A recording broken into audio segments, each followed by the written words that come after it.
Hi friends, good morning. అందరూ ఎలా ఉన్నారు? బాగున్నారా? ఇది డైలీ రొటీన్ బ్లాగ్ అనమాట. ఒకసారి చూడండి.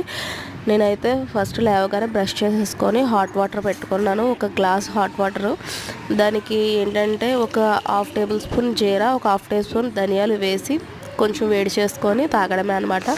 దాంట్లో కావాలంటే మనం తులసాకులు కూడా వేసుకోవచ్చు, హనీ వేసుకోవచ్చు, లెమన్ వేసుకోవచ్చు. డైలీ ఒకేలా కాకుండా మనకి ఎలా కావాలంటే అలా తాగొచ్చు అనమాట. నెక్స్ట్ అయితే ఏంటంటే ఈ హాట్ వాటర్ వల్ల మనకు చాలా యూజెస్ ఉన్నాయి. ఏంటంటే మనం వెయిట్ లాస్ అవ్వడానికి కానీ, లేకపోతే గ్యాస్ట్రిక్ ప్రాబ్లమ్స్ కానీ అన్నిటికి కూడా బాగా యూజ్ అవుద్ది. నెక్స్ట్ మా పాప బర్త్డేకి నేను నైట్ కేక్ కట్ చేసాం అనమాట.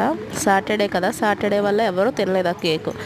అది మార్నింగ్ లేవగానే మా పిల్లలు బ్రష్ చేసేసుకొని కేక్ కట్ చేసి పెట్టమంటే ఆ కేక్ కట్ చేసి పెడుతున్నాను. ఇది సండే బ్లాగ్ అనమాట. ఫుల్ వీడియో ఉంటుంది, చూడండి.